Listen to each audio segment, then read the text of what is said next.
Hello and welcome back to Historical. We're diving into the words people have spoken, sung, or scribbled down, and how these words have shaped the world we know today.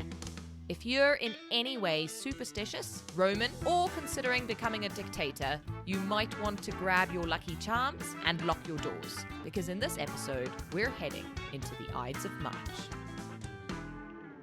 The big questions you probably have at this point are, in increasing order of importance, are the Ides of March real? Do they matter?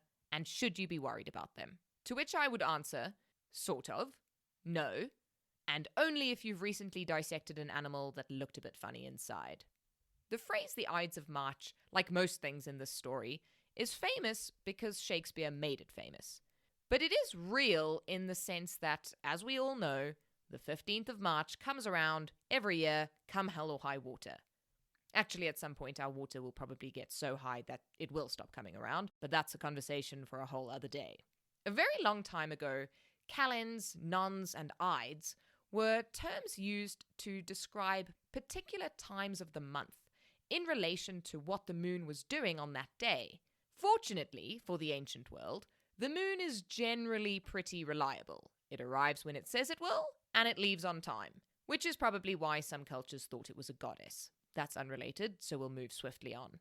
The Ides of a month simply referred to the first new moon of that month, which usually fell between the 13th and the 15th.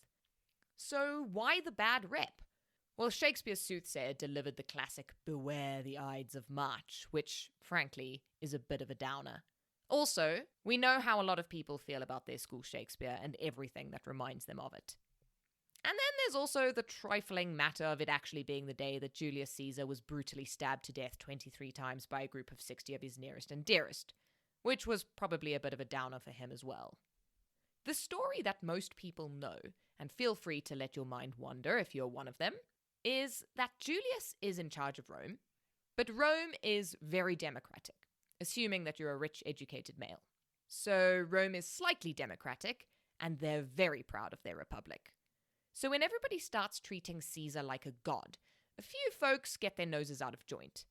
If they're bent out of shape over a few parades, you can imagine the backflips they do when Julius Caesar is appointed dictator in perpetuity, which is a fancy way of saying dictator for life, which is a fancy way of saying dictator, quite frankly. So anyway, the other members of the government are none too pleased. They whisper in dark corners, and they have a few dinner parties that Julius is not invited to, and they all agree that this calls for a bit of murder. For the greater good, obviously. Apart from this, they're all very nice, law-abiding people. They decide on the Ides of March as the fateful day because they know it will sound good in history books and would make a great title if George Clooney ever wanted to star in a spin-off blockbuster. Fortunately for Caesar, a helpful soothsayer warns him to beware the Ides of March. Also, his wife is super in touch with her star signs, so she has a well-timed nightmare and tells him to stay at home.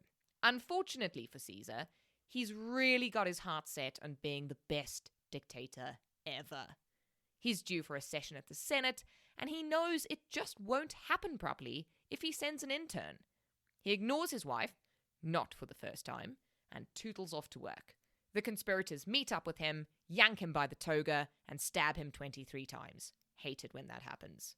His best friend Brutus is the last to have a go, at which point Julius utters the famous line, "Et tu, Brute," or "You too, Brutus."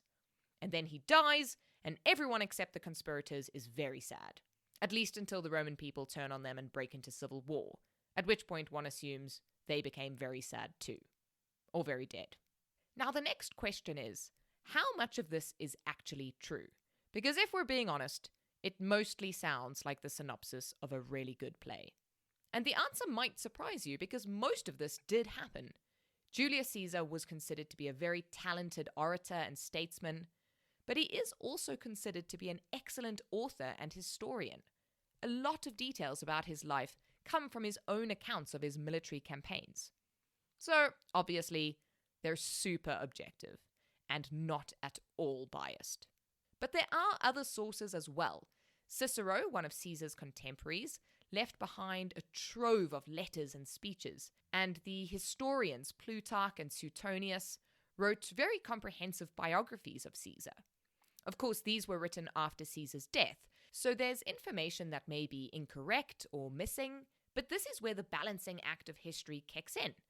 On one hand, Caesar isn't alive to interview.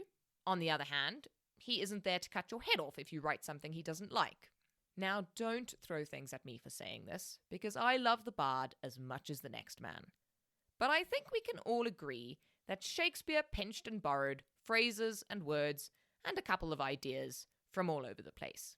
Fortunately, in the case of Julius Caesar, he mostly pinched from Plutarch, who historians still agree was a fairly reliable source. This didn't turn out so well for Richard III, by the way, but we'll get there.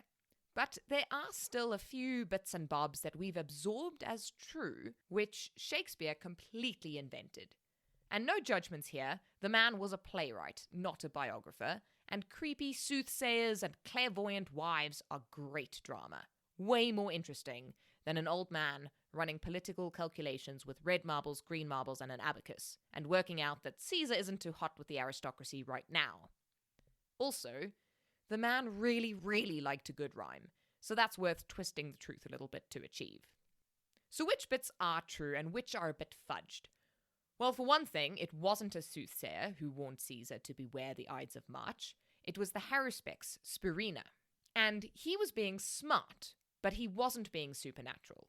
A haruspex, and I promise I'm not making this up, a haruspex was a person who was trained to read the future by inspecting the entrails of sacrificed animals.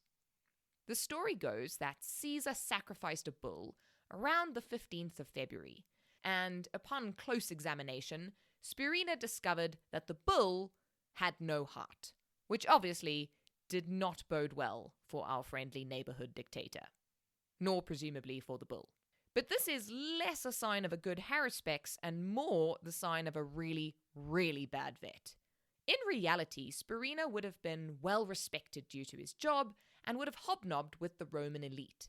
As we've already mentioned, Caesar had just turned the Republic into a dictatorship, and the elite of Rome were quite cross about it.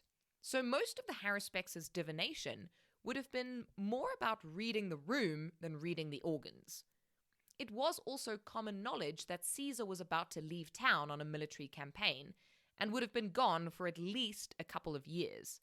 So between entrail examining and going on his road trip, there were only a handful of opportunities for anyone to actually get close enough to Caesar to bop him off, and the Ides of March were looking pretty likely. He may even have heard something of the conspiracy. That isn't certain, of course, but it's not impossible either. The same is true of Calpurnia, Caesar's wife. Now, she almost certainly did not know about the conspiracy in any great detail, but one gets a pretty good sense when one's husband goes from being the apple of the Roman eye to literally hated and despised by all of your former dinner guests. It's kind of like having a dream that your boyfriend is going to be stabbed after a few months of people looking at him as though they'd quite like to plunge a dagger in between his shoulder blades. The real mystery here is why she bothered to warn him, because the man had a lot of very public affairs, and quite frankly, I would have left him to take his chances. Perhaps the biggest misconception that people have is those famous last words, et tu, Brute. It's a great line, and I fully encourage you to keep using it as often as possible. But sadly, there's no real evidence that Julius Caesar actually spoke these words. Brutus wasn't actually the greatest traitor in the group. That dubious honor goes to one Decimus Junius Brutus Albinus. That sounds like 4 people, but it's really not. We'll call him Decimus for short because that's what the Romans did. Now, Decimus was one of the main leaders of the conspiracy, and he was closer to Caesar than Brutus ever was.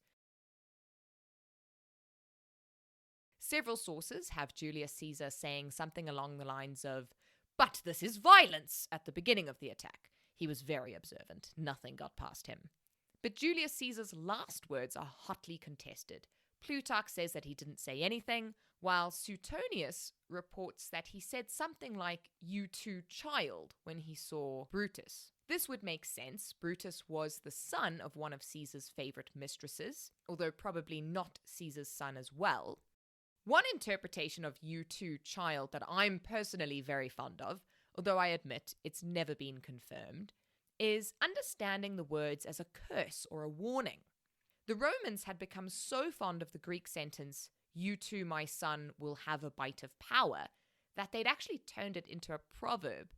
And one theory goes that Caesar was invoking this idea in his words to Brutus. It's a very poetic theory, especially given that Brutus went on to commit suicide by throwing himself onto his own sword. Although one has to admit that Caesar never really behaved like a guy who held this proverb in particularly high esteem. Still, Et tu, Brute is a great line for when your mates forget to invite you out or your brother comes home with the wrong number of ice creams. And unless you're a budding dictator in training, you probably have nothing to fear from the Ides of March. If you are, you might want to pay attention to dreams, organs, and proverbs. Or, and this is preferable, consider accounting. The job longevity is way better. Thank you for joining this episode of Historical. If you enjoyed yourself, please head over to your streaming platform of choice, subscribe so that you never miss another episode, and leave us a rating and review so that we can continue to tell cool stories. You can also come and find us on Instagram and Twitter at historical_podcast and join the Facebook group, which is an excellent place to tell us which words you'd like to hear next. Join us again for more words that shape the world every Tuesday.